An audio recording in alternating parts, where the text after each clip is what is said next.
Pâques, il nous faut aussi laisser Jésus faire son entrée chez nous. Parce que tant que Jésus n'entre pas chez toi, tout ce que je viens de dire là, il te serait difficile aussi de le faire. Beaucoup n'arrivent pas à faire ce que je viens de dire parce que certainement, le roi de gloire qui veut faire son entrée chez eux n'est pas encore entré. Si c'est le cas chez toi, alors dès maintenant, il faut prêter l'oreille. Donne-moi une oreille attentive et réceptive et certainement tu comprendras ce que le Seigneur veut que tu fasses en cette énième fête de Pâques que nous sommes sur le point de faire. Maître, reprends tes disciples.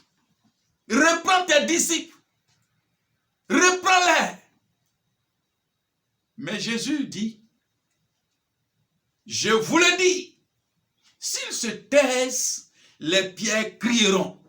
S'ils se taisent, si mes disciples se taisent, si tous ceux en qui je place mon affection se taisent, si tous ceux qui ont résolu me louer, là où ils sont, là où ils dorment, dans leur maison, dans leur bureau, partout où ils se trouvent, tous ceux qui ont résolu me louer, m'adorer de cette façon-là, s'ils se taisent, c'est plutôt les pierres qui vont crier. Et là, c'est une malédiction pour vous les pharisiens.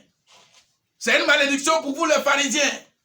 Vous qui ne voulez pas donner honneur au Seigneur Jésus-Christ, c'est une malédiction.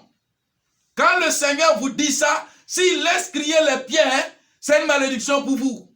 C'est à cause de Jésus que les gens font bruit. Ils qualifient les chants d'allégresse, la louange que Dieu apprécie, la louange que Dieu apprécie, que Jésus apprécie, le roi des rois apprécie, ils qualifient ça de bruit. C'est comme s'ils sont en train de faire, c'est un tohu-bohu pour eux. C'est ça les pharisiens. Tout ce qui se passe dans l'église, ça ne les intéresse pas. Ça ne les intéresse pas. Ils demandent au Seigneur de les faire taire. De les faire taire. Ils veulent qu'on arrête. À vrai dire, ils ne reconnaissent pas la royauté de Jésus, le Christ roi. Ils ne reconnaissent pas la royauté de Christ roi. La foule reconnaît, c'est pourquoi elle chante, elle danse. Mais eux, ils ne reconnaissent pas sa royauté. Quelle est ta préférence? Quelle est votre préférence? Qui voulez vous louer et adorer en ce temps de Pâques? Dans cette semaine pascale, qui voulez-vous louer et adorer? C'est aussi le lieu de dire que Satan, le Dieu de ce siècle, aime bien se faire adorer. Il aime ça.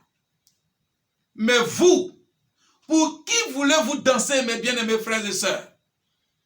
En cette semaine pascale, en cette année 2020, il est vrai que cette année, la Pâque, nous n'arrivons pas à la fêter ensemble à l'église. Mais je vais vous dire, vous, pour qui voulez-vous danser? Qui voulez-vous célébrer? Beaucoup vont au village, habituellement, pas que nous, s'en vont danser. Je ne sais quelle part de danse ils font et à l'honneur de qui ils font. Mais ce que je vais vous dire en cette année 2020, Christ mérite d'être loué. Mais vous, qui voulez-vous célébrer? Qui voulez-vous adorer? C'est bien beau de le faire. Certes, je vais vous dire aussi que beaucoup louent Dieu. Ils louent Dieu, mais sporadiquement. C'est-à-dire de temps à autre. Ils ne le louent pas tous les jours. Ils ne sont pas fidèles dans la louange qu'ils donnent à Dieu. Quand les moments sont fameux, ils sont disposés à le louer, disposés à l'adorer. Mais au cœur de l'adversité, quand ils sont en train de connaître une difficulté quelconque, ils trébuchent et abandonnent le Seigneur. Quand ils font face à certains défis qu'ils jugent presque insurmontables, ils deviennent amers et se tournent vers les dieux, des dieux de ce monde, pour leur offrir louange et adoration. Ce n'est pas bien, mes amis. Ce n'est pas bien, très chers bien-aimés.